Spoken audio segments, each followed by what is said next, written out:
Shall we pray? Our loving Father in heaven, we thank you for another Sabbath day. We thank you, Lord, that you are the rock we can cast our anchor in. We ask, Lord, that you would help us not to pull it up prematurely. So we pray, Lord, a blessing on this afternoon studies as we go into seeing how the world in different areas is treating their fellow man and woman. And may it be not our plot, Lord, but to do what is right and only what is right, Lord, and encourage those other people to follow along this equality path. So bless us and the presenters, and we pray it in Jesus' name, amen. Amen. So who'd like to go first? I had Francisco on there, I think, and then Tony on that list, but we don't have to go in that order. Whoever wants to go first is fine.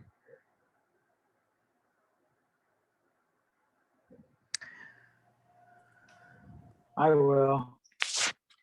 All right. So I picked two countries. I got to pull them up here. Let's see. I'm going to share screen this, right? Can I do that? Yes. Yes, please. Okay. So screen broadcast. Start broadcast.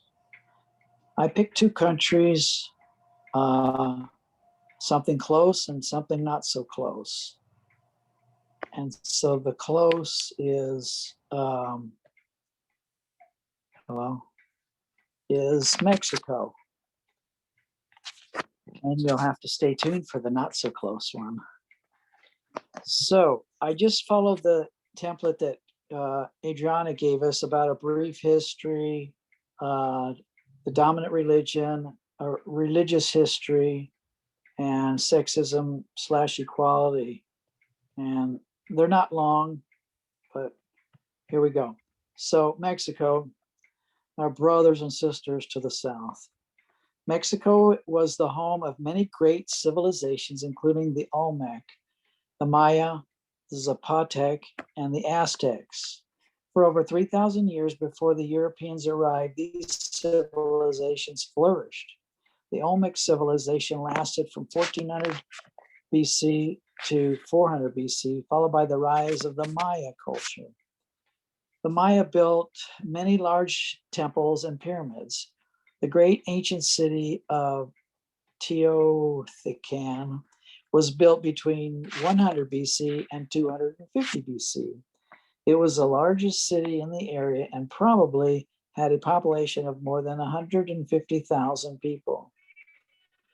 The Aztec Empire was the last great civilization prior to the arrival of the Spanish. They came into power in 1325 and ruled until 1521. In 1521, Spanish conquistador Hernan Cortez conquered the Aztecs and Mexico. Conquered the Aztecs and Mexico became a Spanish colony. For 300 years, Spain ruled the land until the early 1800s. At that time, the local Mexicans revolted against Spanish rule. Father Miguel Hidalgo declared Mexico's independence with his famous cry of Viva Mexico. In 1821, Mexico defeated the Spanish and gained full independence. You probably learned some of this way back when in school, but Yeah. it's just interesting because it's like I had not given thought at all that there were actually people there for all this time, plus how they came from Spain, Europe, and then were ruled by Spain, like the United States. They came from Europe and ruled by Britain until a time, and then they revolted and took their independence. I knew about Cinco de Mayo, so I guess that's Cinco de Mayo, right? That's right. Gave a lot of thought. No, it's not. It's not the same. It's not. Okay, tell me what it is then. I just know of Cinco de Mayo and the people, I don't know, Francisco, can you help? But Cinco de Independence Day is September 16th. Oh, that's true. I knew it was September, sorry. And they mixed it up with Cinco de Mayo, right? Is that right? Right. Cinco Yeah. de Mayo is the celebration of winning a large battle Okay, against the French, Oh. I think it was. okay, thank you. Yeah. Right. And that I told you I don't Cortez, remember. Huh? that Cortez was the one that all the pirate stories were about, the legend of Cortez's treasures and things, right? Right. Back in the And day. to clear the air, Cortez did not conquer nobody. He befriended a rival tribe that hated the Aztecs, and they were just as large in number, and sent those Indians in, and then he came in behind them afterwards, and that's how they got conquered. So it was a made up story by Cortez and his bunch of gooks. I But think I saw a Yeah. documentary on that too, because he Yeah. manipulated the situation there. yeah, Yeah. so that's the real story. You know, the history books need to rewrite the history on that. Yeah. I don't know how many people have been to Ensenada, but Al Capone's old estate, house, or whatever it was, is still down there, and they've taken it over as a municipal building. So I went on a bus tour of Ensenada, Mm. and they have Al Capone made out as the biggest, thuggest gangsters running. We just took that from him. I'm like, excuse me, how much harm did he do to Mexican people? Oh, well, he didn't do any. How much harm did the Catholic Church? I just outright asked it on the tour bus. Well, they did exactly. 10 times more harm than Al Capone ever did to anybody down here in Ensenada. I was like, oh, that's interesting. So, Yeah. Amen. Okay, thank you, fellows and ladies.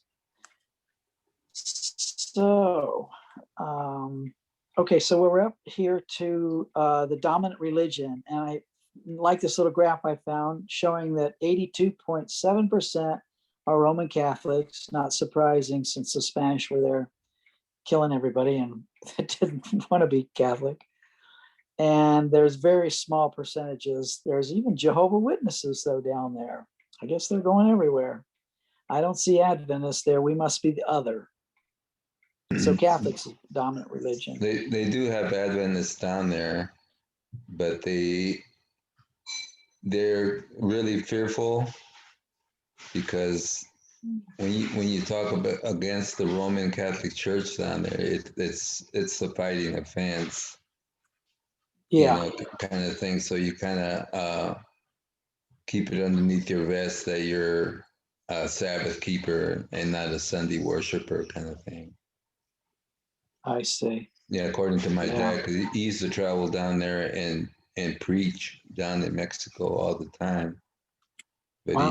he had to be worried about who he was talking to and that kind of thing. Sure. Interesting.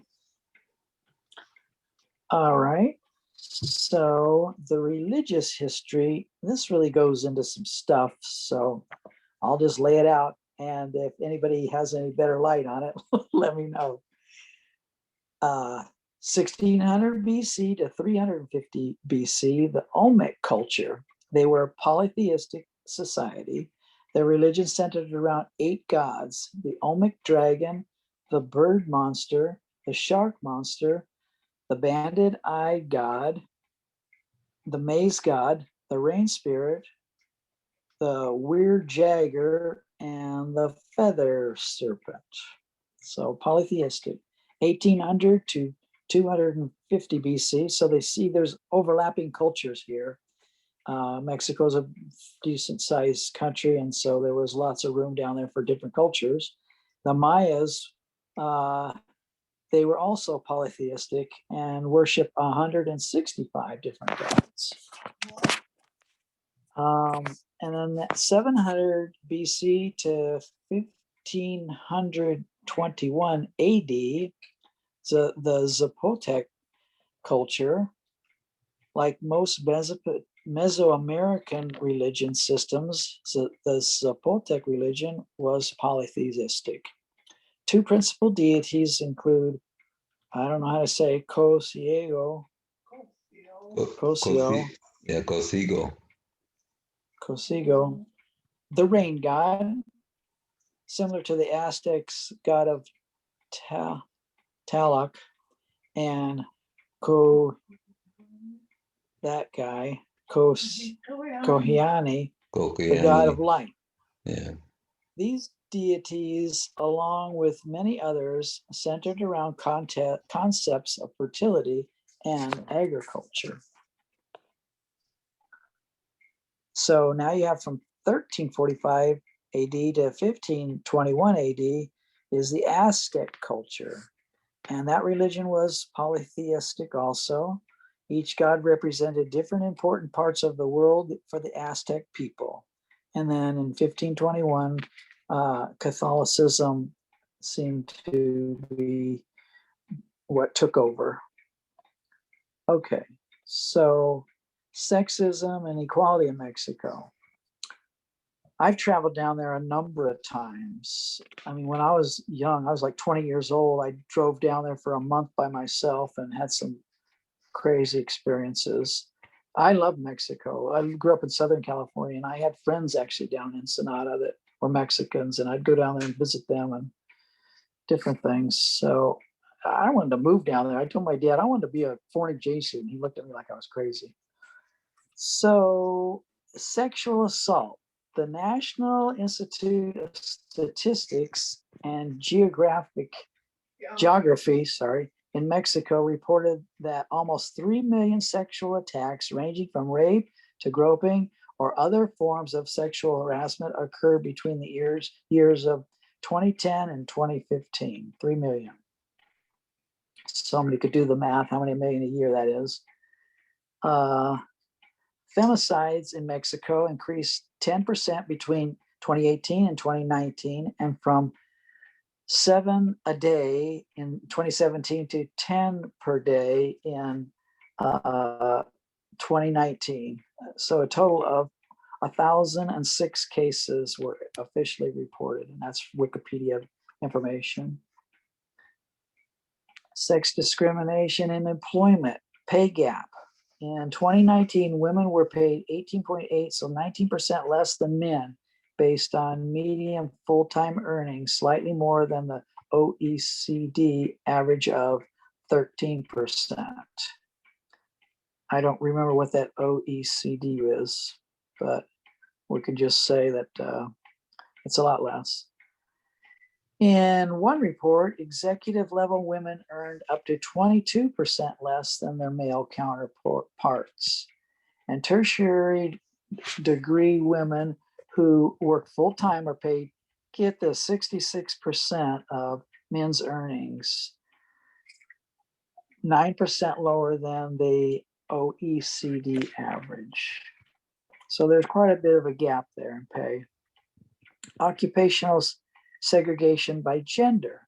In 2020, Mexican women were 36% less likely to have equal economic participation and opportunities than men. That year, Mexico scored a 0.72 wage equality for similar works, which shows a gender gap of approximately 28%.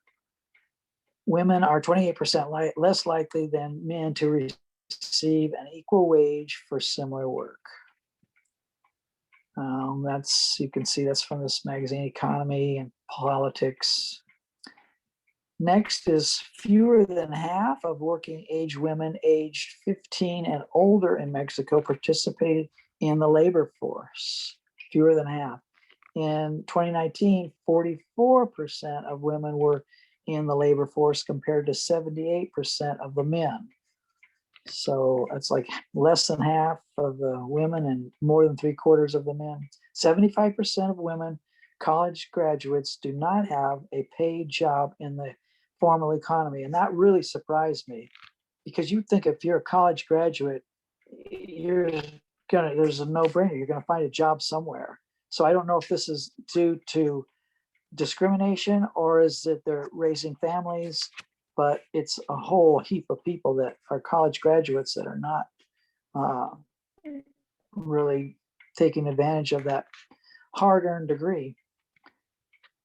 Gender differences in college degree. In 2018 and 2019, women either nearly met or exceeded primarily among exceeded parity among enrolled students in Mexico's higher education.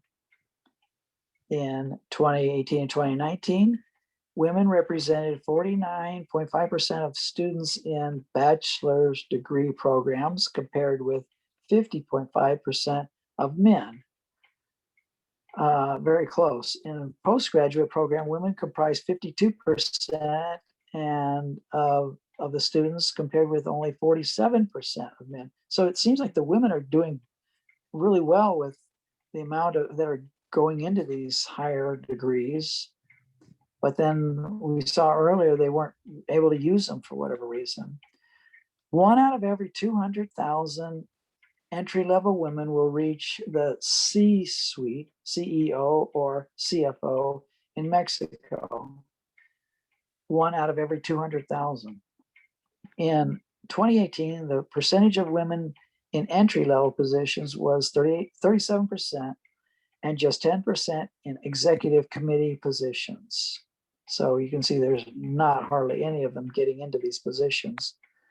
Men are promoted more often than women in all roles at all levels. Did I say men were promoted? Okay. The gender gap in promotions is essentially wide at higher job levels, with an 8% of women being promoted to senior vice president and 3% to executive committee, compared to men at 21% and 18%.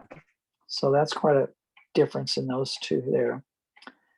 Women continue to hold few board seats. According to 2018 report, women held only 6% of board director positions, 6%. Women are on the front lines both socially and economically due to COVID-19. Women make up 85% of the 475,000 nurses in Mexico. Women in Mexico are about half of those employed in retail, one industry's most heavily impacted by COVID-19's job losses. Okay. Mexico continues to be one of the most dangerous countries for women. Danger. The COVID-19 lockdown may increase the rate of violence against women.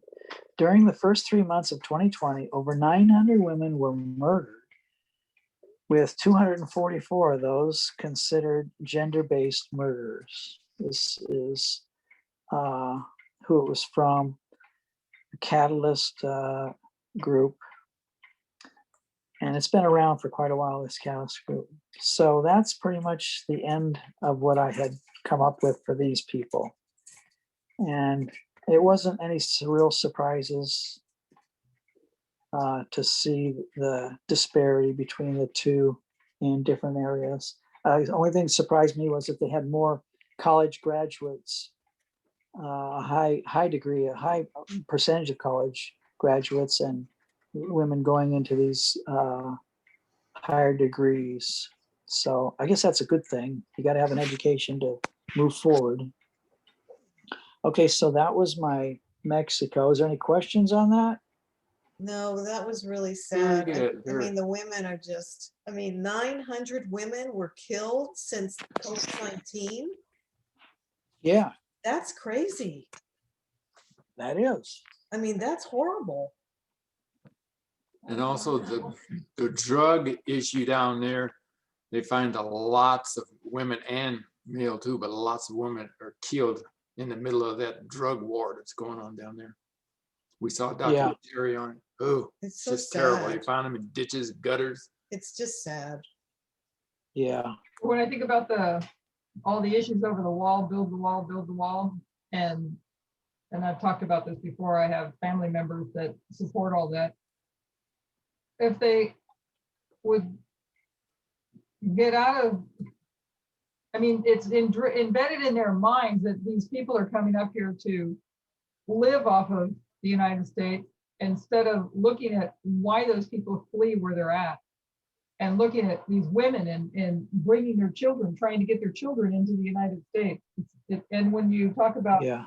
how can you say, and these are Christians, how can you say that you, well, not all, my family's not Christian, but this is coming from the right. How can you say that you love God and you don't love your neighbor? And if you look at it from a bigger scale, Mexico's our neighbor, Yeah. right? Yeah, it is. Well, Biden is trying very hard to get with the government. Now, a lot of these, surprisingly, a lot of these immigrants aren't from Mexico. They're coming all the way from Guatemala and all those places that are really stricken. That I was shocked. Guatemala, that country. Honduras. And they said nothing about him. Of course, Mexico people in Mexico, they got their little trails where they coming to. But most of this new rush is from way, way down there. And Biden is trying to working with the government to try to solve their problems. Well, God blessing on that one. Most of the government's corrupt down there. They're so corrupt. You can tell by all the women that are trying to educate themselves the battle that they're trying to be a part of to get out of that situation that they're in. But I think because of also such a pervasive conservative religious view that patriarchal system is really strong in there.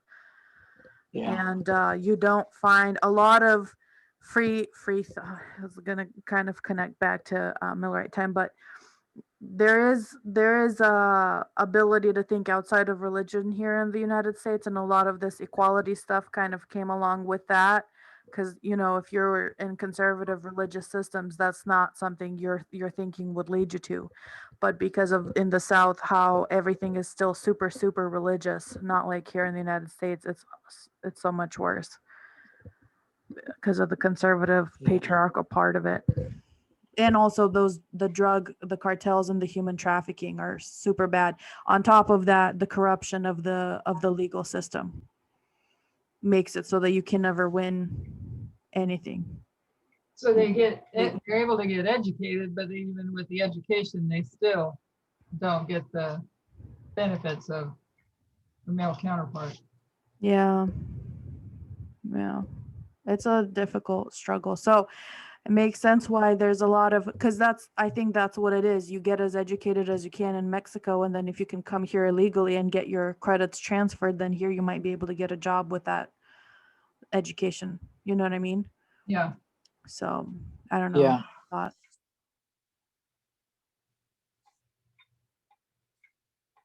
Okay. Thank you for the comments. It's good to have people that are experienced in these things. It was a Okay, very good and accurate assessment. Yes, very good. Very Thank good. you. Oh, We're well, we're really praise the Lord. enjoying this. Thank you, David. Okay, you're welcome. So my next one is going to be on a country farther away, if I can figure out where it is.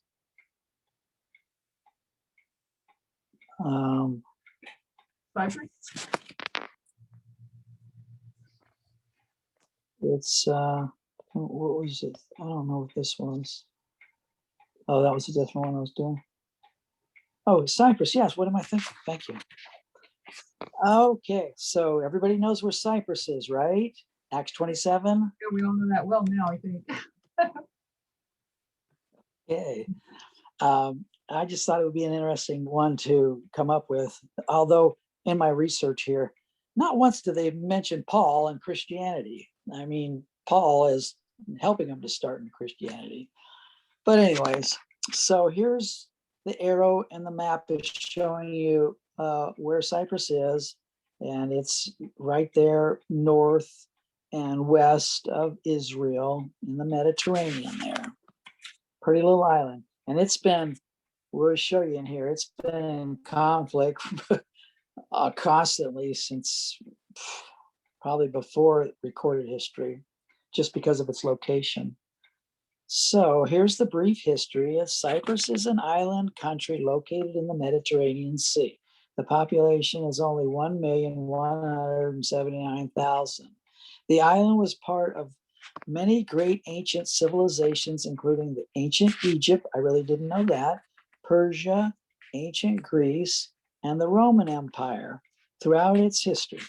In 45 AD, Paul and Silas visited Cyprus. That's all we get. Starting in 364 AD, Cyprus was ruled for 800 years by the Byzantine Empire. Beginning in the 12th century, the island changed hands several times until it came under control of the Ottoman Empire in the 1500s. In 1878, Great Britain took over the island and made it an official British colony in 1925. In 1960, Cyprus gained its independence from Great Britain. However, in 1974, Cyprus has been divided into two sections. So that was a surprise to me. I didn't know it was like basically two different countries. One side is controlled by the government of the Turkish Cypriots, and the other there's a buffer zone between the two sides where the United Nations keeps a peacekeeping force. I had no idea of that. And Cyprus became a member of the European Union in 2004. So they get that little fringe benefit. Dominant religion, what do you think it is? Orthodox Christianity, and I'm hoping it goes back to Paul's time. And the Catholics are only 2.9%. I would think Islam was going to be higher because of the Turks being over there, but it's only 1.8%. Protestants are 2%, and a little bit of other. So mostly the Orthodox Christianity. And here's the religious history in brief. 1400 BC, Hellenistic religious history were the introduction of Oriental cults into the West, especially those associated with female deities who were either worshipped in frenzied rites of self-mutilation. In 1365 to 934 BC, the Late Bronze Age, Neo-Assyrian Empire religion was polytheism. Some were love, sun god, grain, medicine, farming, and Nimrod, where they worshipped. In 570 BC, Egypt was ruling there, and they were a polytheistic, many gods they carried up there with them. In 525 BC, Persia, a monotheistic, founded on the ideas of the philosopher Zoroaster. And I didn't really have checked that out to see what that was. Anybody know who that was? Or Zoroaster, philosopher? Yeah, it's the religion Say of Zoroastrianism, and it's a Persian religion. It's been around for a really long time, and they have people argue that it's older than the biblical Judaistic Bible thing, but that's a controversy that they embark on. But the documentation for that is kind of not not clear. But Okay. a lot of it kind of mimics the Bible, but it's got some other stuff where they include like using herbs and drugs and stuff to go on these spiritual trips kind of thing. There's some weird stuff about it, but yeah, that's all I know. Okay, that's good. Thank you. So in the late 4th century BC, ancient Greece was controlling them, and they had polytheistic beliefs. They had 12 Olympians are the major deities of the Greek pantheon. In 395 AD now, the Byzantine Empire is the East Orthodox Church, which we see is a big church there now. And the Romans were there at 58 BC. They're polytheistic. They would worship Jupiter, Juno, the wife of Jupiter, Minerva, the goddess of wisdom, warfare and trade, and a lot of other things. was on their list. Then you go all the way up now to 1571 AD to 1878. The Turks are ruling there with Islam. Then the British take over in 1878 and they run till 1914. They were protected, then military occupied until 1925, then a crown colony until 1960. And so this archbishop was a big player there for them then. And I think that's kind of where their sway of the religion basically ended up at.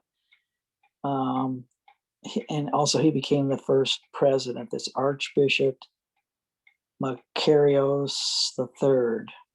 So he's like, it's a church and state thing. He's like a bishop, and he's at the same time, he's the first president. So they kind of were melting together things back then. And maybe they still do now, I don't really know. So in August of 1960, they gained their independence and formed the Republic of Cyprus. And we saw already the religion, the major religion is the Orthodox Christian religion. Okay, now getting to our question of sexism / equality in Cyprus. And I was very curious to find out how this was going to turn out. With 56.3% out of 100 points, Cyprus makes 20th out of 27 in the EU on the Gender Equality Index. So they're in the lower half. Its score is 11.1 points lower than the EU score. Between 2005 and 2017, Cyprus score increases by 10%. So they're moving in the right direction with that anyways, with faster progress towards gender equality than other member states. So they're speeding up. They're going ahead of some people probably. Cyprus improved its position by 8 places. So from 20th minus 8 places, you got them at 12th, which is pretty high up there. Cyprus' highest scores are in the domains of health, 88.4 points, and money, 80.8 points, in which it also performs best in comparison to other member states, ranking 13th and 14th. Gender inequality are most pronounced where? In the domain of power. We can only imagine. 28.2 points, where it also performs worse in comparison to other member states, ranking 24th. Since 2005, Cyprus scores have improved in all domains, so that's good. The biggest improvements are in the domains of knowledge, 13 points higher, and in power, they're 11 points, almost 12 points higher. Cyprus made slower progress in the domains of health, just a smidge higher, and time, I'm not sure what that time meant, but they were higher in it, and work. We know what work is. So the United Nations has organized 4 world conferences on women. The 1995 Fourth World Conference on Women in Beijing. I thought it was interesting that Beijing has these things. Anybody doing China? In Beijing marked a significant turning point for the global agenda for gender equality. The Beijing Declaration and Platform of Action, adopted unanimously by 189 countries, is an agenda for women's empowerment and considered the key global policy document on gender equality. That's right there. Okay. 1996, right there before the formalization of the message. Yeah. Yeah. Good point. Okay, so the government of the Republic of Cyprus regrets that due to the continuing illegal occupation and effective control of 37% of the territory by Turkish military forces, the government is unable to ensure the full realization of women's rights and equality between women and men in the whole of its territory. So they're having a little more problem with that end of the country and getting women's rights. And we know this is true. Just looking at some of these Muslim nations. During the past 5 years, a number of action plans and strategies have been developed addressing the issues of gender equality and women's rights. Okay, the last 5 years. New legislation tackling gender inequalities have been enacted, and new independent bodies have been set up. Additionally, new policies have been formulated in the field of violence against women, trafficking in human beings, especially in women, employment, social inclusion, education, health, public and political life. At the same time, policies are aiming to highlight the positive role women can play as agents of change. The most significant achievement in terms of policy was the adoption of the Strategic Action Plan on Gender Equality, 2014 to 2017, which incorporated a holistic approach to gender equality, addressing the following 6 priorities.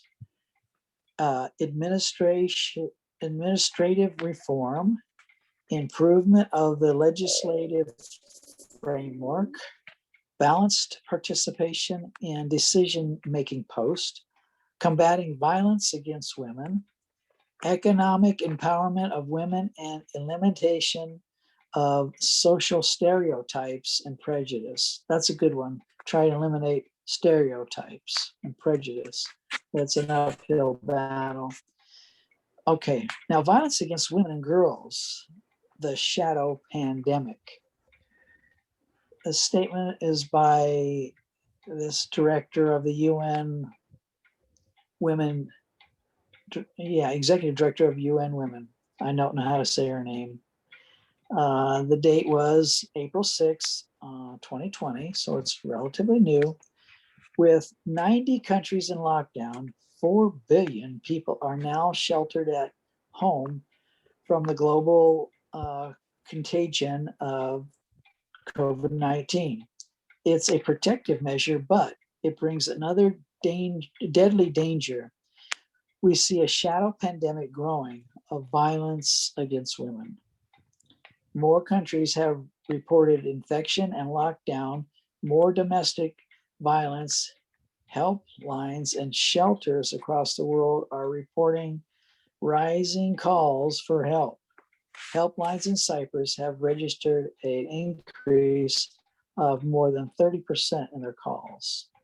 Okay, so that's pretty much the stuff I had collected for Cyprus. I can't believe how organized they are in getting an action plan ready to push for change. I know they're having hurdles, but they've got like a plan. Yeah, they do. And that was really good. I didn't really understand that this was going on. I guess I wasn't keeping up on this kind of thing. But by going to these little studies, thank you, Adriana, it's showing us what is going on around the world. And they had 189 countries joining in on some of these things. That's impressive. Yeah, I think I said once, and the US, I know there's also like Switzerland and Norway and a couple other countries that are kind of ahead of the curve compared to everyone else on this, but you don't really hear a lot coming out of those 2 countries. But in the United States, because everyone is watching American TV everywhere in the world, everyone is watching American shows, American media everywhere in the world. Everywhere in the world has been able to see what equality has looked like for women here. And the moment you have access to that kind of media, that type of information, it sparks up that realization that you could push for that. You could have that in your country. If it was done here and it used to be not like that, then you can do that everywhere. So it's like a tidal wave that starts in the United States.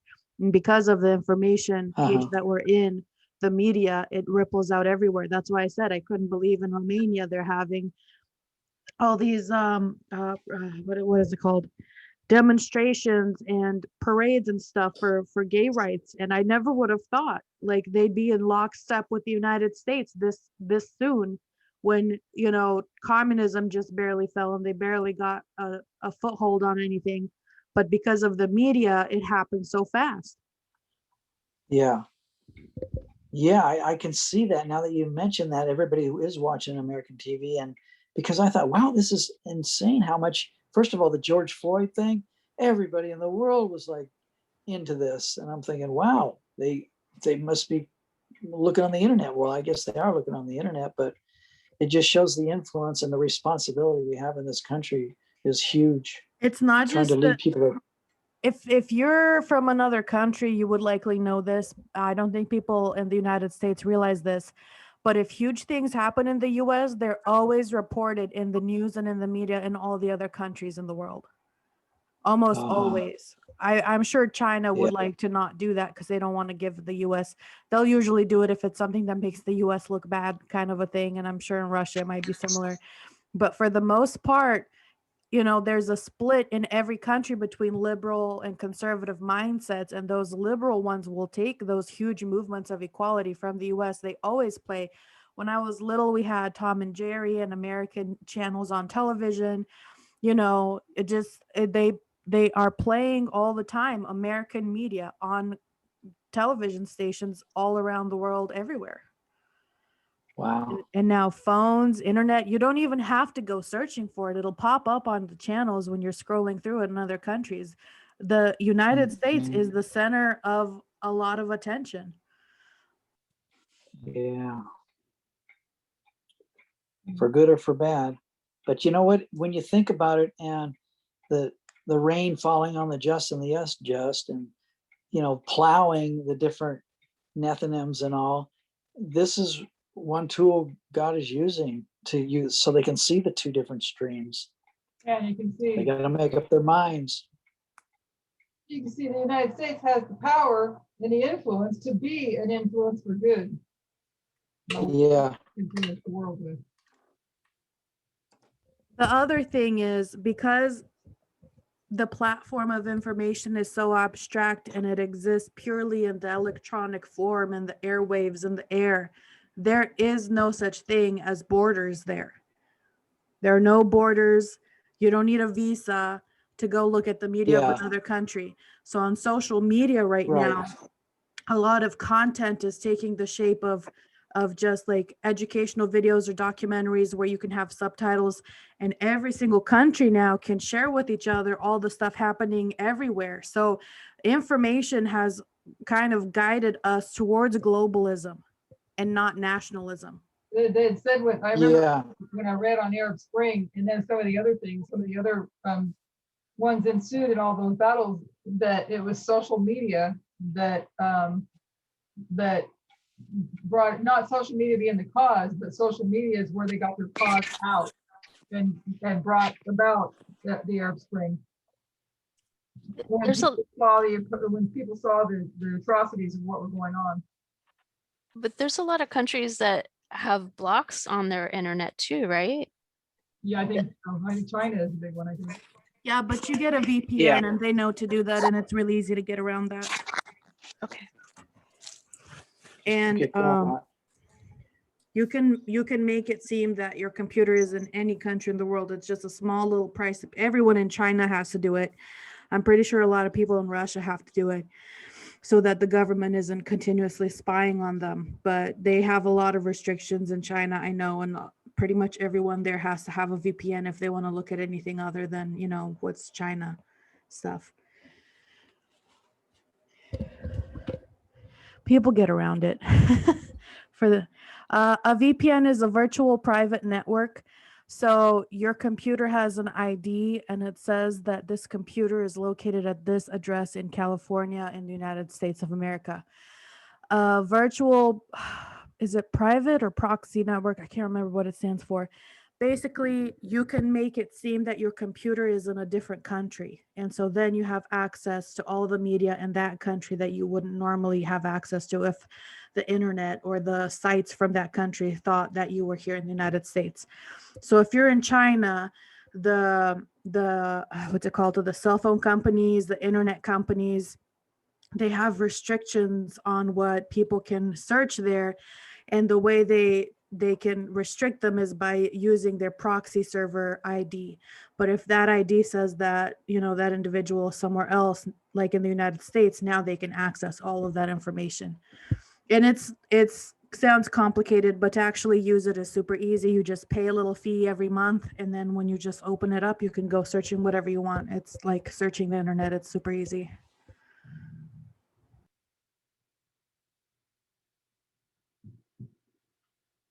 Cool. Thank you, Christine. I thought that's what it was. You're welcome. And a lot of the security companies provide one. Like I have Kaspersky, and they provide a VPN. So if you have security on your computer, you might check with that company first. Yeah. And in the United States, they're becoming super popular because on TV shows, I guess, from what everyone at work tells me, if they want to see TV shows that are for free to watch in the UK and you're in the United States, it won't let you watch them for free. So they can just use the little proxy server to go around that and then watch them for free. So they're everywhere is advertising in the United States for people to use proxy servers here too, because they have different advantages.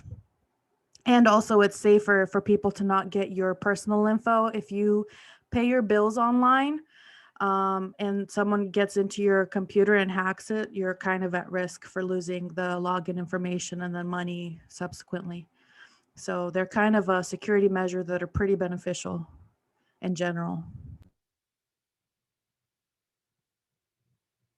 But back to our work here. Sorry, that was such a tangent. But that was a really good presentation, David.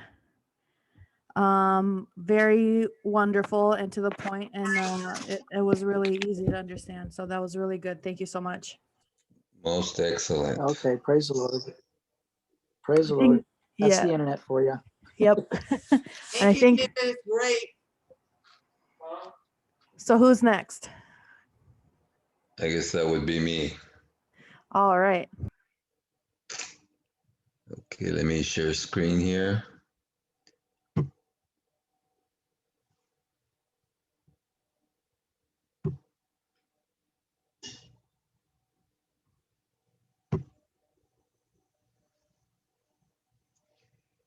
Okay, can you guys see that? Is it Yes. okay? Can you see it? Perfect. All right. If you haven't guessed, my presentation is on Madagascar. Okay, let's see here. And Madagascar is on the other side of Africa. So Oh, okay. Okay. it's towards down the bottom off the coast of Mozambique. And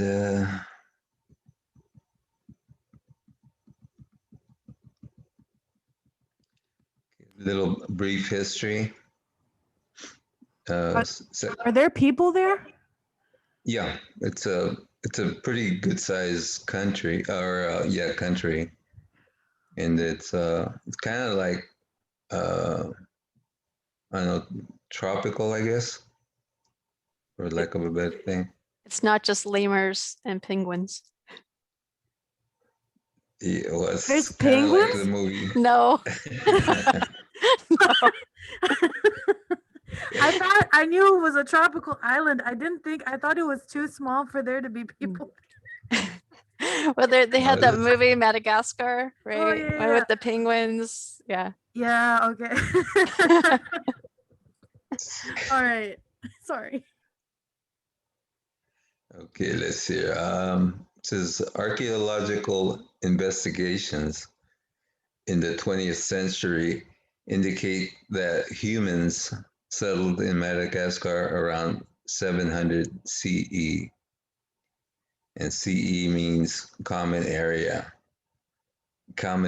I'm sorry. This is used by most historians today. It is a more politically correct because it is not focused on one religion. Okay. And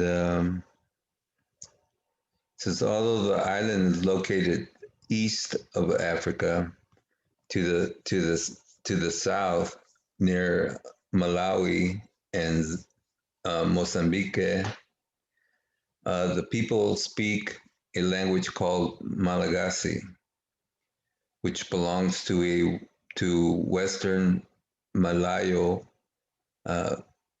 Polynesian branch of Austronesian language family, with whatever that is. Tongue twisters.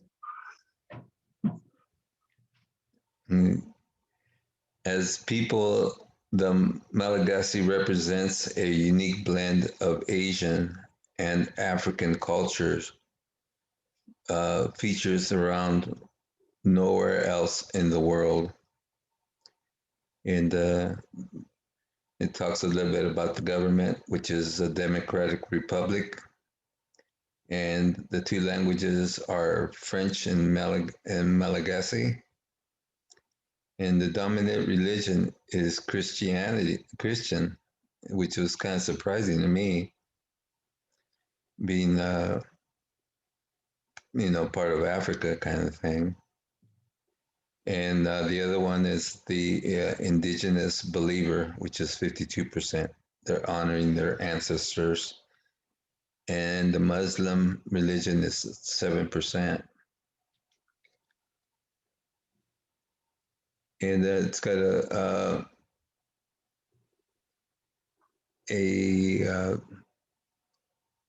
I guess, chart like or a graph of the occupation, I guess it would be, of Madagascar from 500 BC to 700 SC's ancient histories, and they don't really give a whole lot of what the ancient history was. 700 to 1500 is the exploration area, I guess, when people were coming over there. And 1540 to 1897 was Marina Kingdom.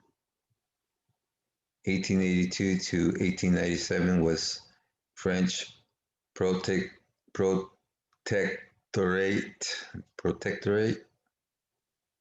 And 1897 to 1958 was French rule. And 1958 to 1975 was the First Republic. And from 1975 to 92 was the Second Republic. And from 1992 to 2010 was the Third Republic. And then we had a little transitional thing from 2009 to 2014 was the High Traditional Authority, which whatever that is. And 2014, the present is the Fourth Republic.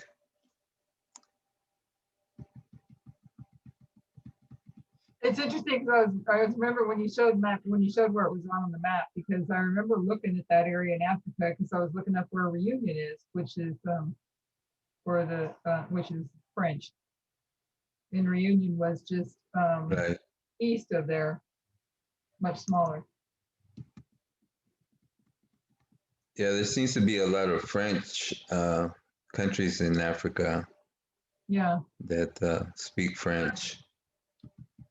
But and that's what it says this was for a while. Right. Cool. Okay, let's see, where was I at?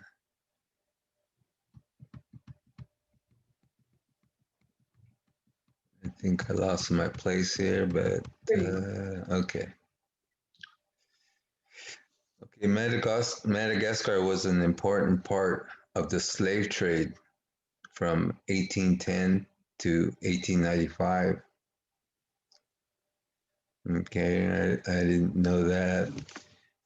In sexism, discrimination, and equality in the culture. Women in Madagascar, women legally have equal ownership rights, although in locations along the east coast of Madagascar, they are unable to own land. They are allowed to own their own businesses, and they do not require permission from their husbands to acquire land. Their civil liberties are generally well respected. However, in cases of spousal abuse, women must report the crime themselves in order for police to act. Although calling the police is rare, women have a traditional right known as ministaka that allows them to leave their husbands and live with their families. There is a perception that women of Madagascar should focus on cooking with farming handled by the man. As such, poor Madagascar women are not allowed to assist in the farming and not allowed to assist in the farming on other people's land. Uh,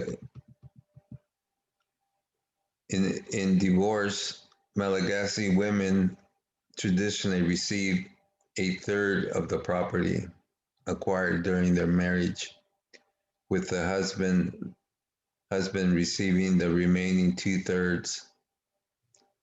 They may also choose to keep their property separate during their marriage.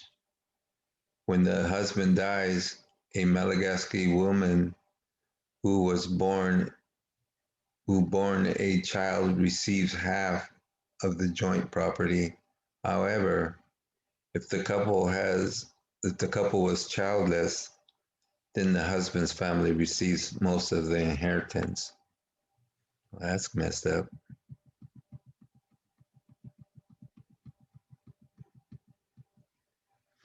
And LGBT in Madagascar, the U.S. Department of State's 2011 Human Rights Report found that there was general societal discrimination against the LGBT community, and that sexual orientation and gender identity were not widely discussed in the country.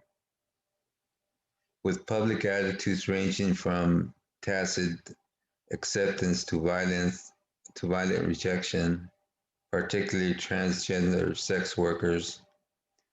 The report also found that LGBT sex workers were frequently targeted of aggression, including verbal abuse, stone throwing, and even murder. In recent years, awareness of gay pride increased through positive media exposure, but general attitudes have not changed. In December of 2019, a law is passed pushing gender-based violence. Nevertheless, the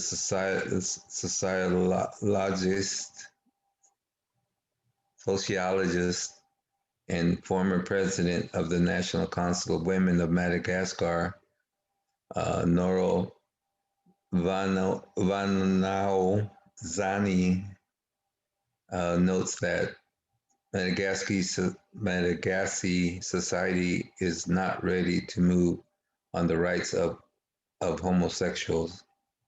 Gender equality is already a challenge in 2020, even in intellectual circles.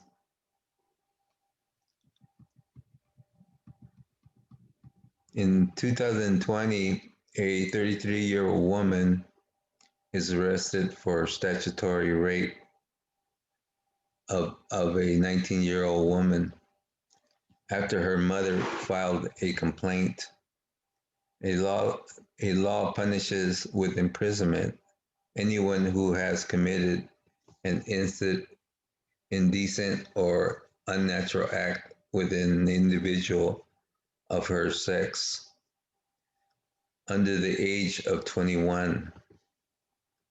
The mother wanted to take revenge on her daughter's decision to file a complaint against her father, who had raped her.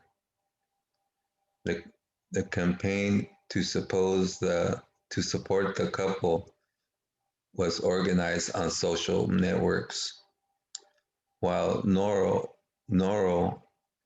Bazozani declared that it was scandalous that the mother did not defend her daughter against this incest. It is a revenge on the part of the mother and a way to cover up the accusation of incest or rape.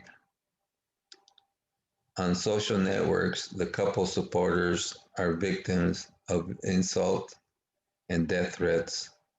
Religious leaders accuse them of promoting homosexuality. Also offer conversion therapy for the young women.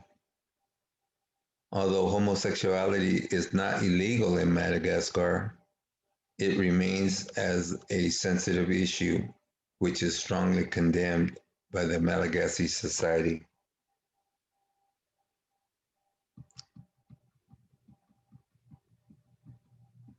Law regarding same-sex sexual activity.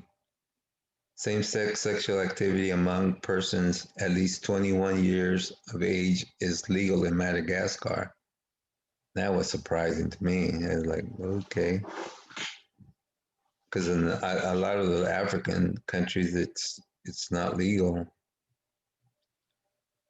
The penal code provides for a prison sentence of 2 to 5 years and a fine of 2 to 10 million araria.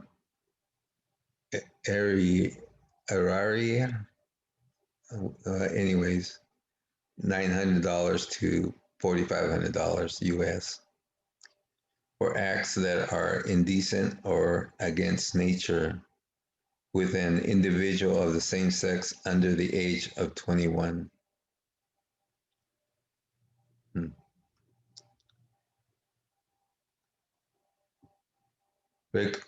Recognition of same-sex union. Madagascar does not recognize same-sex marriages or civil unions. Adoption and family planning. Only married heterosexual couples may adopt in Madagascar.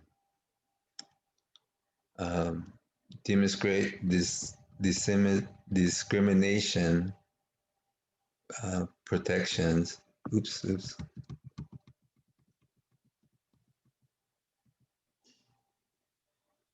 The law in Madagascar does not outlaw discrimination with regards to sexual orientation or gender identity. So here's some of the things. This is the only thing that is legal, and the rest is all illegal. And the last one is they just have a question mark. Equal age of consent, anti-discrimination laws in hate speech and violence, anti-discrimination laws in employment, anti-discrimination laws in the provision of goods and services, same-sex marriage, recognition of same-sex couples, stepchildren adoption by same-sex couples, joint adoption by same-sex couples, and gay and lesbians allowed to serve openly in the military.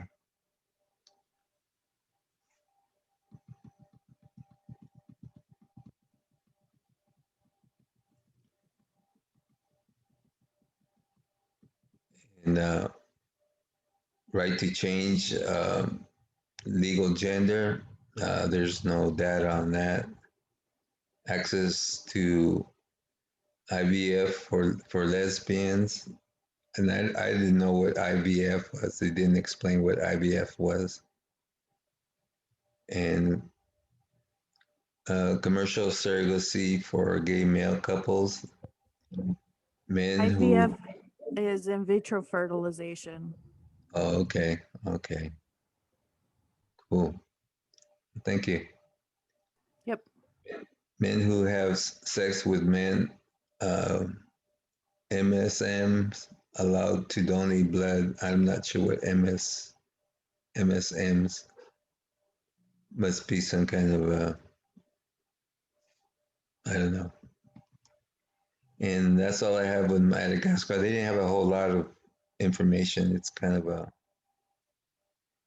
a rural country, I guess, for lack of a better word. Any questions? No, I like what Susan wrote, that my understanding of sexism has really grown. I once thought sexism was mainly targeting females, but now I see it as prejudice over any gender's choice of preference. Yeah. So yeah, and that's why our elder said that LGBTQ issue is a sexism issue.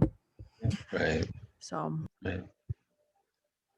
You know, I thought it would be more like some of the African countries, but they're like their own culture out there, from what I can yeah, understand.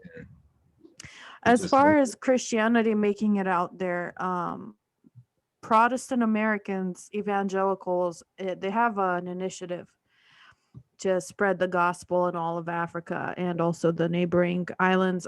I'm sure that that's how it got over there, but since they were losing the culture war here in the United States after 1980s, after Jerry Falwell and everything disbanded, and they had Bush come in after Reagan, and it didn't look the way they wanted it to. Right. They turned their sights on the global hemisphere to try to get, their religious beliefs, their conservative religious beliefs everywhere. And that's when they started to go to Africa a lot. And that's why you have places like Uganda and what have you, where you have a death penalty for homosexuality. Whereas before that, Christianity wasn't even there. So it wasn't like that, but it's been invading everywhere. I forget what it's called, but they have a name for what they've been doing. I can't remember. But I found it interesting that their indigenous beliefs were and the dominant religion were Christianity and the indigenous beliefs, I found that interesting. There's like almost a 50-50 split. yeah. Mm. Okay, well. But it was very good. Thank you. Thank you, Francisco. That was awesome. Very Thank good, you. very good. Thank Yes, you. very good. I have to give credit to my wife because she's the one that does all the graphics and technical stuff for me. Thank you, Christine. Thank you for directing. Thank you, team. Yay, team. Yes, teams. We got good teams. Who's next? So quick observation, when you say 50% Christian and 50% Native, they're in their beliefs, it reminds me of what we have going on here, where we're like 50% divided, between our two choices, those who, I'm not coming up with the words, but I'm sure you guys understand what I'm saying, where we're completely divided, half and half almost, where Separate ideologies. yes, thank you. Mhm. And yeah. Yeah, it's everywhere. Like Susan said, the division is everywhere. Yeah. Okay, who's brave enough to go next? I think Renee has. Renee, okay. And if he's not, then I'll go last. We'll be ready in about 10 minutes because we're eating. We're eating our lunch. We eat at 3. Okay, I can do mine. It might take me a little bit longer than 10 minutes, but probably No not. worries. No worries. That's good. All right. Okay, mine was Iran. And we'll just go through what I did put together. I tried to keep it simple. The Persian Empire, for thousands of years, Iran was known as Persia. The Persian Empire refers to the series of imperial dynasties that spanned from the 6th century BC to the 20th century AD. It started with the Achaemenid Empire, formed by Cyrus the Great in 550 BC, and was followed by the Safavid, Ashfurid, and finally Qajar rulers. When the Persian Empire is referenced today, it's the rule of the Achaemenid Empire that comes to mind. At its height, it ranged from the Balkans and Eastern Europe to the Indus Valley. This is a picture of the tomb of Cyrus. So Iran and Wikipedia, also called Persia and officially the Islamic Republic of Iran, is a country in Western Asia. It is the second largest country in the Middle East, and its capital and largest city is Tehran.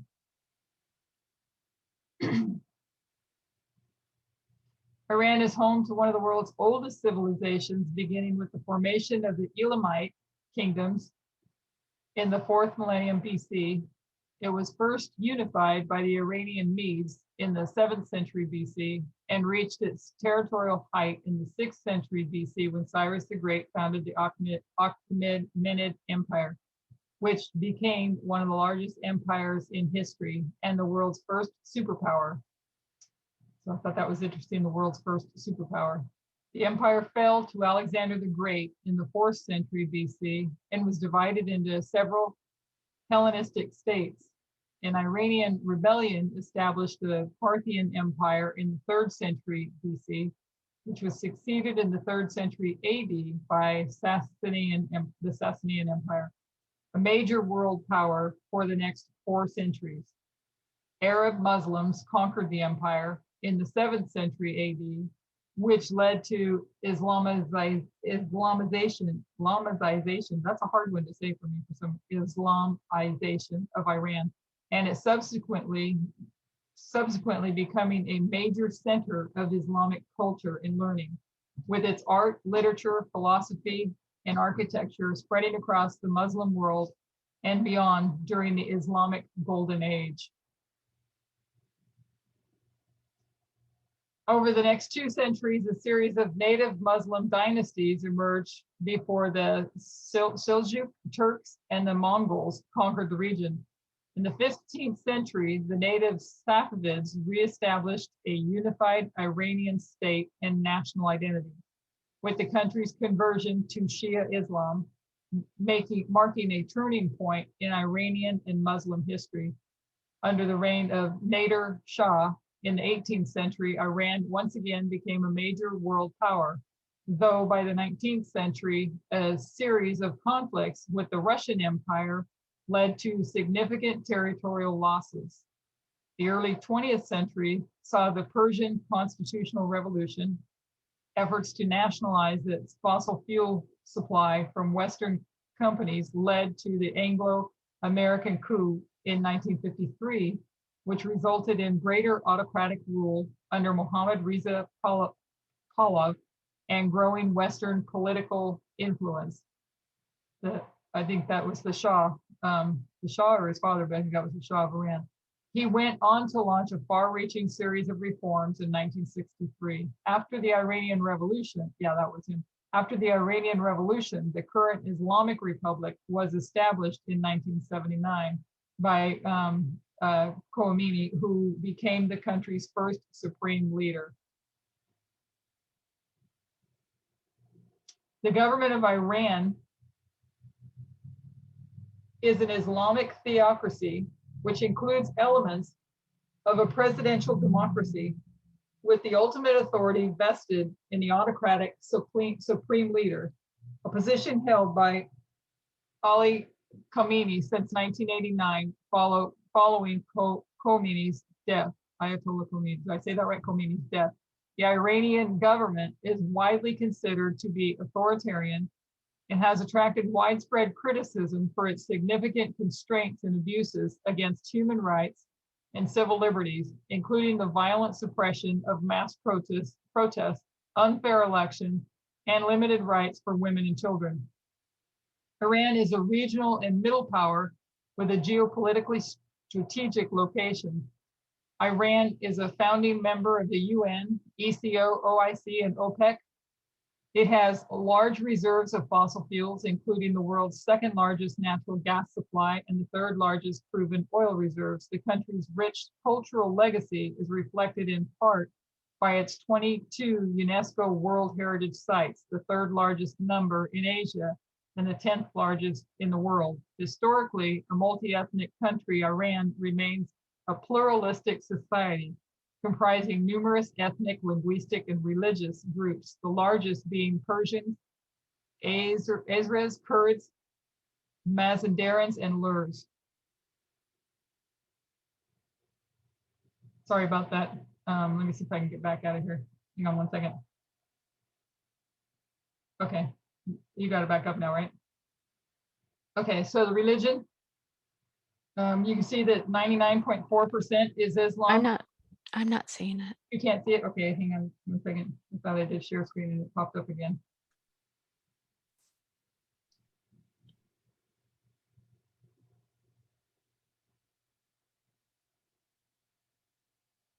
Yep, there it is. Yeah, I want to put the slideshow back on here. Okay. If it'll go back up. You can see, okay, now you can see it. So I see the thing on top. Perfect. Sorry about that. Right, my mouse hit a link instead. I was super happy. Oops. Okay, so 99.4% is Islam. 89.46 of that is Shia Islam, the official religion. And 9.94 is Sunni, which we know we went through those studies of the Middle East and saw the Sunni and the Shias and the issues between Saudi Arabia and Iraq and Iran.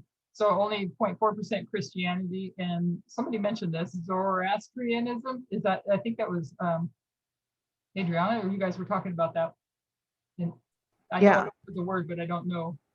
That's the religion, that monotheistic one that they say is same as the Bible or something like that. Okay.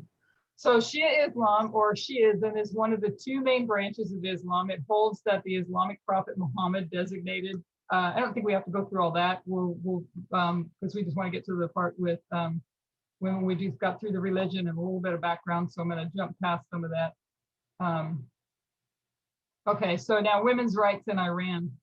Iran supporters shout during the FIVB Men's Volleyball World Championship first round match between Iran and Italy in Milan, September 27, 2010. So these are just going to be some pictures and some of the things that they can and can't do in Iran. So women's rights are severely restricted in Iran to the point where women are even forbidden from watching men's sports in stadiums. And that ban includes Iran's national obsession, volleyball. Human Rights Watch is launching a new campaign, Watch for Women, to support Iranian women fighting this ugly discrimination. What we're asking is simple, that the International Volleyball Federation, known as the FIVB, uphold its own rules and agree not to allow Iran to host future tournaments unless it allows Iranian women to attend. The ban on women in sports stadiums is emblematic of the repression of women across the country. Women confront serious discrimination on issues such as marriage, divorce, and child custody. Women have been sent to jail for publicly speaking out in favor of equal rights for women. Because the government wants Iran's population to grow, it's even moving to ban voluntary medical procedures women can undergo to avoid becoming pregnant. And that's not the beginning. So if you choose not to get pregnant, they're working on ways that you can't do that. It's not just women who are repressed in Iran. Anyone who openly criticizes the government risks being thrown in jail. The government also discriminates against ethnic communities like the Kurds and the Balochs, as well as people belonging to the Baha'i faith. How else are women's rights restricted in Iran? Iran holds regular elections, and its president, Hassan Rouhani, says he wants reforms, as do many Iranians. But much of the country's power lies with Ayatollah Ali Khamenei, Iran's supreme leader. Khamenei's office oversees Iran's military, judicial courts, and the media. A conservative newspaper that has often supported the Ayatollah described the notion of gender equality as unacceptable to the Islamic Republic.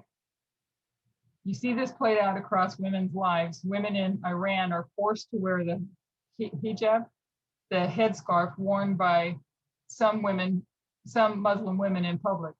This even applies to young schoolgirls who are required to wear the head covering to attend elementary school. Moreover, married women can't even leave the country without their husband's permission. In fact, in September, the captain of Iran's female football soccer team, Nila Ardalan, couldn't play in the international tournament in Malaysia because her husband forbade her from traveling. Iran does allow women to play sports like football and volleyball, but none of these women are allowed to do something as simple as watch men play volleyball, even if their brothers, sons, or husbands are playing. In fact, Konek Gavani, 25, a dual Iranian-British national, was arrested when she tried to attend a volleyball game in Tehran. Police are often posted around stadiums in part to keep women out. Convincing Iran to allow women to watch sports would be an important initial step toward ensuring that women and others enjoy the freedom they're entitled to.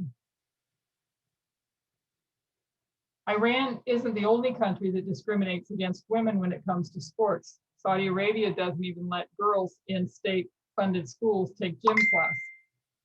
And the country stops Saudi women from watching men play football in stadiums. It's interesting how it's linked to sports, what they don't let them do. So for those pushing for change in the Middle East region, there is much work to be done to improve the lives of women. What other human rights abuses happen in Iran? Across the board, Iran's human rights situation is dire.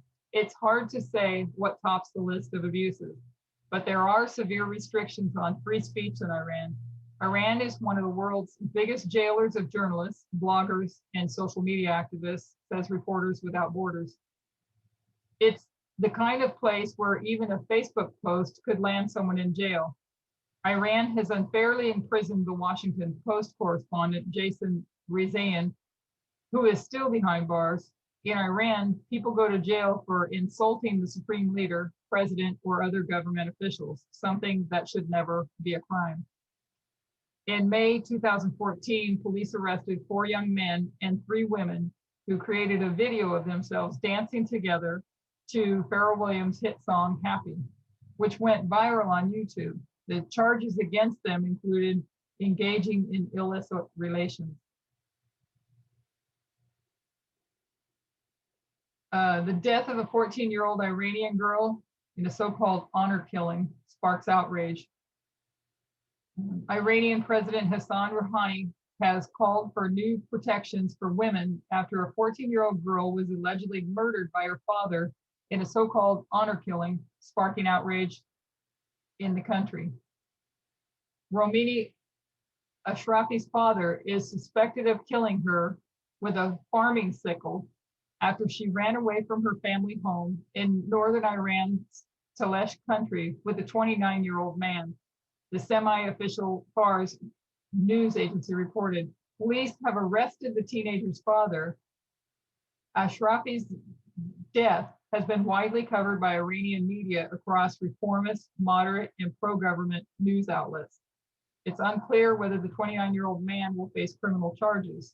Amnesty International condemned the killing and called on authorities to ensure full accountability for the crime. We call on Iran's authorities and lawmakers to end the impunity for violence against women and girls and criminalize domestic violence.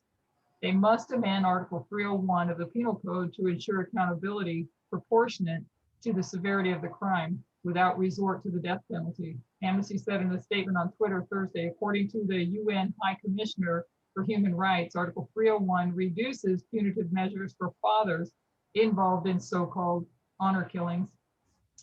Rouhani has expressed regret over her death during a cabinet meeting in Tehran. The president ordered accelerated study and ratification of a bill that protects women against violence.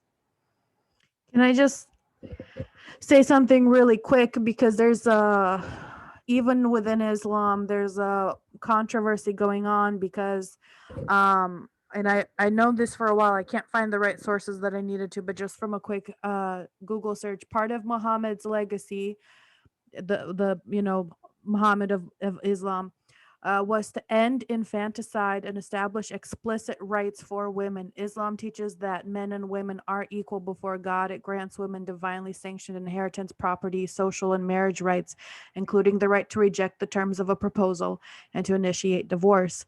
And that was where Islam began, but it got hijacked by a patriarchal mindset and conservative ideas too, and it turned into what it is now. What it is now is not what it started out as, which is really interesting to see how that just. Well, it's interesting when you look at Eden to Eden and how you may have people rise up in that 6,000 years to do right, but yet we always fall back to that same place. And it makes me think of identifying the threat. It threatens men. So even when a man seeks to bring about equality, it still threatens that patriarchal mindset of men. That was Muhammad, you said, right? Yeah. So when Muhammad started out, because he was also his views on women were pretty, for the time, were pretty advanced, and he supported women in highly educated positions and all of this stuff. So I've been trying to figure out where it was that that conservative mindset entered in, because the dress code that women have to wear in Middle Eastern societies right now, in Islamic societies, is not even in the Quran. It's been an established interpretation that they're following now, and I've been trying to figure out where it came from, but you have to do kind of like a lot of researching to figure that out, and I haven't had time. But it wasn't originally how it was intended, and what they have written from Muhammad is pretty clear, and how he treated women was pretty clear. So it's really strange and interesting to figure out where, because also you have the issue in today's day. You see a lot of the people on the left banding together with Muslim individuals to fight racism, right? But you have a lot of these Muslim women who are covering up and, you know, dressing as conservative as possible, and saying that it's a freedom to them, but it's more complicated, because that wasn't originally how it was. So it's a really complicated situation. You know, if you go back to just the example of looking at what we've learned about Calvinism and how John Knox gets Calvinism and takes it back to Scotland and then makes it his own. So we know that there was a split right there after Muhammad as to who the successor was. And I think it just goes from where that next leader's mindset is and takes it another direction. Yeah. I think that say the Sunni and Shia both are pretty conservative when it comes to women, though, in Islam, if I'm not wrong. All right, I don't remember, but I thought it was when because it started in the south of Saudi Arabia. That little chunk of land right in the northeast corner of Africa that's kind of floating in the air there in the water. It was in the south part of that where Islam started, and Muhammad went up to Mecca, and so it took a foothold there. But the closer it got to Persia, from what I remember, I thought when it got to Persia, there were some conservative customs there that entered into Islam afterward, and that's why it became what it is today. I can't find that source right now, though, so I'm struggling a lot.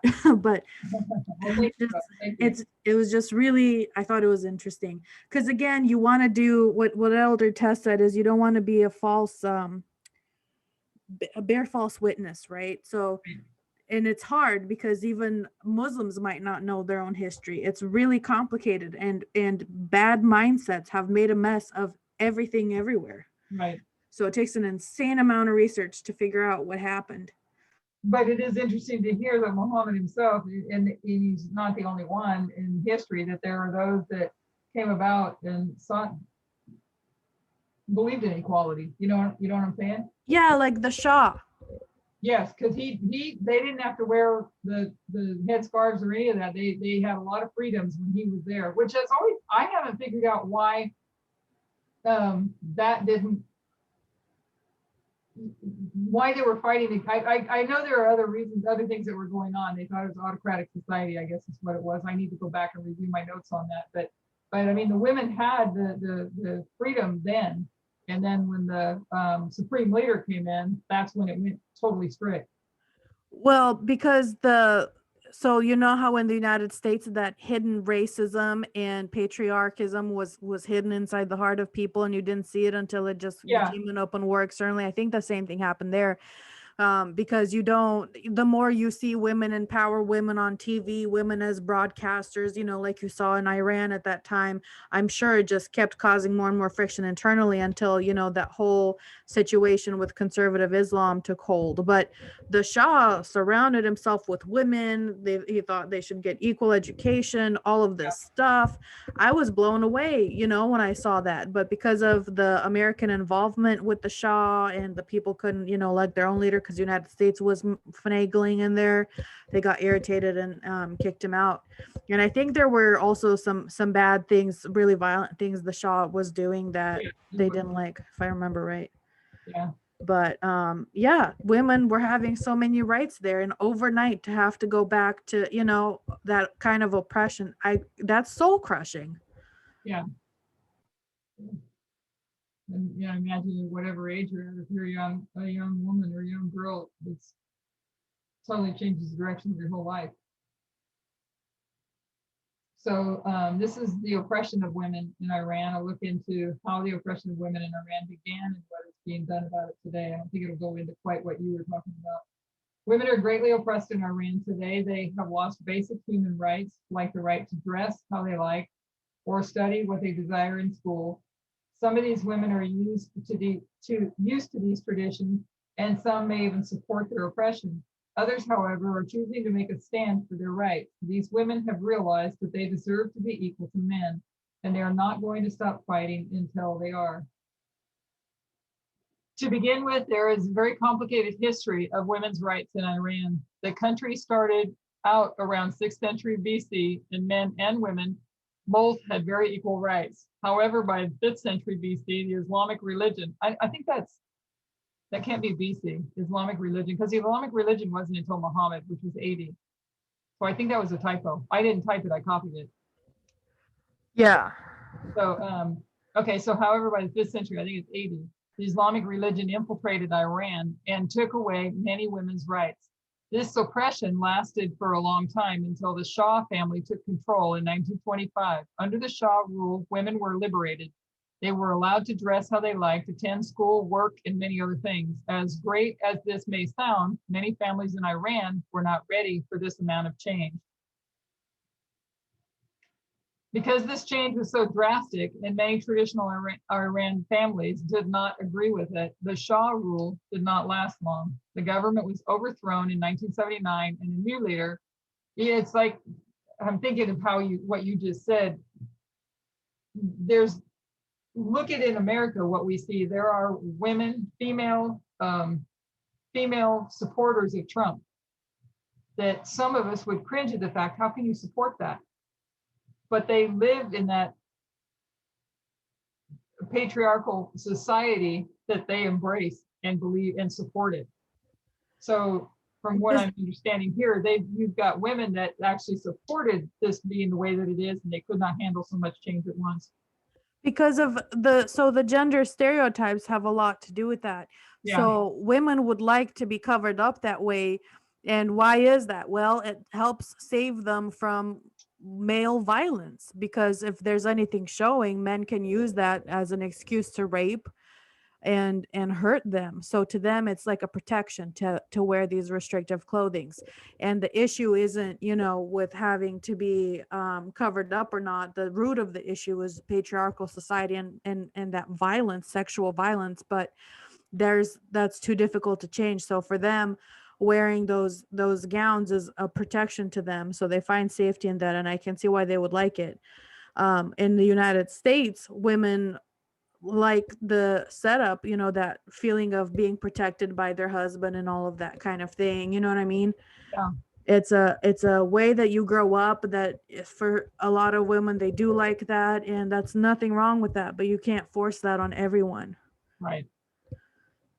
So Yeah. because this change was so drastic and many traditional Iran families did not agree with it, the Shah rule did not last long. The government was overthrown in 1979 and a new leader, Khomeini, took control. Khomeini took away nearly all the rights that women had been given by Shah. Women were unable to leave their houses without being accompanied, unable to attend school, unable to work unless allowed by their husband, and were mandated to wear the hijab. Hijab is how you say that, right? Whenever in public.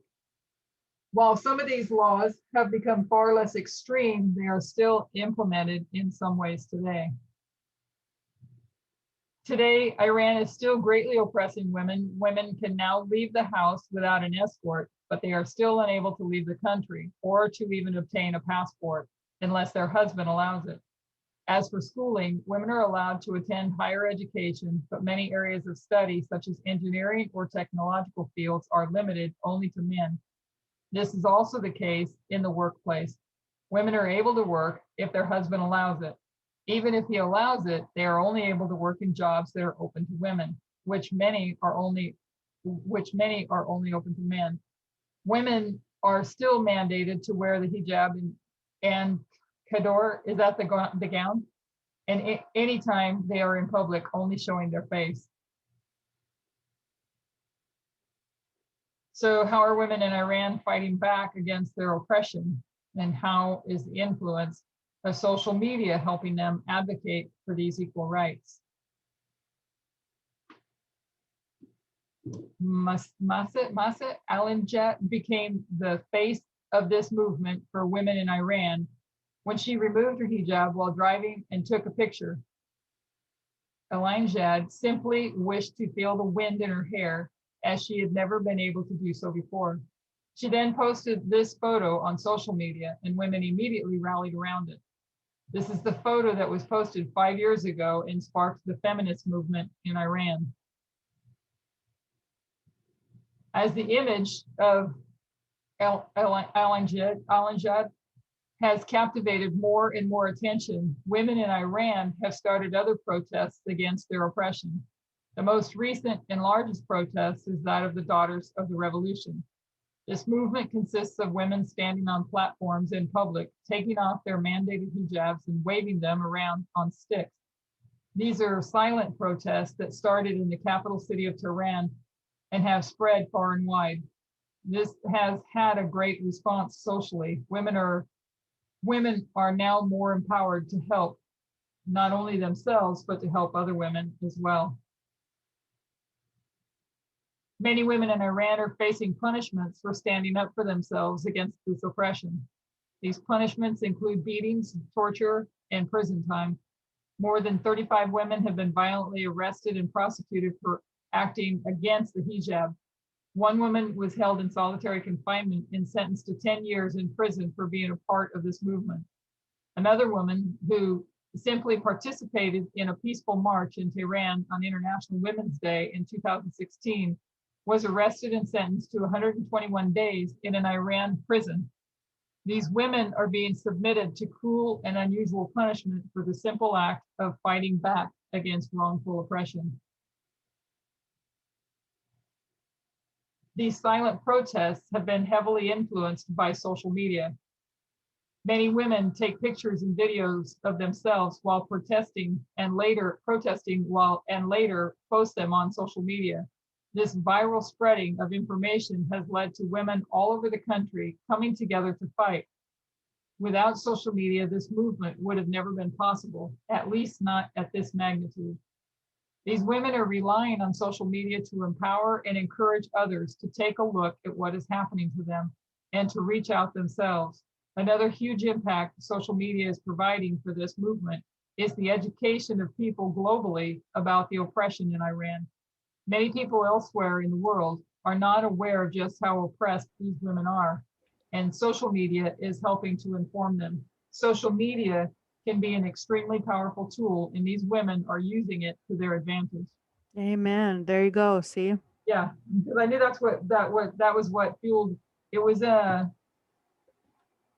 when it was a young boy that wrote some derogatory, it was graffiti, on a wall, and they arrested him and his friends and beat them and held them in jail. I think it was like a few days, but they horribly beat them. And that got out on social media, and that, I believe, if I remember right, that's what sparked the Arab Spring. The hashtag White Wednesdays has been used on social media to unify women in Iran to wear white on Wednesdays as a symbol of the revolution.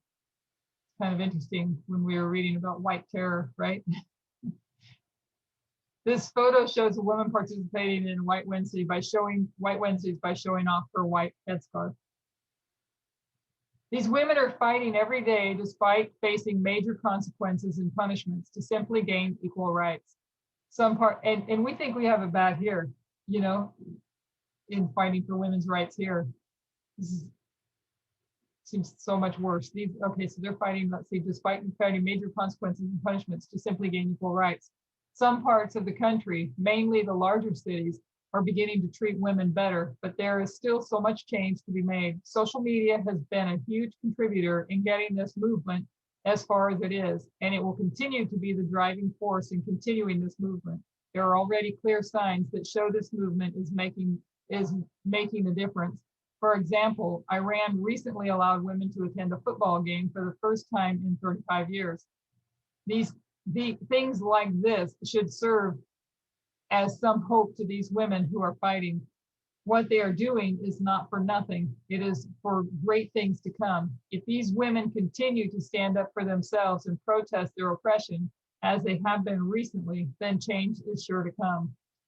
And it's interesting because, and that was the end of it, change is sure to come. Well, what we see though is this happening globally, simultaneously, or I don't know if that's the right word, but globally, and it's enraging that conservative side, building them up because it's a threat to them to see these things, and they're going to fight back, which is all part of, if I understand correctly, what brings in, at least in America, and then it goes one by one around the world, the Sunday law and the act of homage. And so you have all these ones fighting for equality, and that's going to continue to build the rage on the right, on the conservative side, to once and for all squash it and turn us back into the dark ages.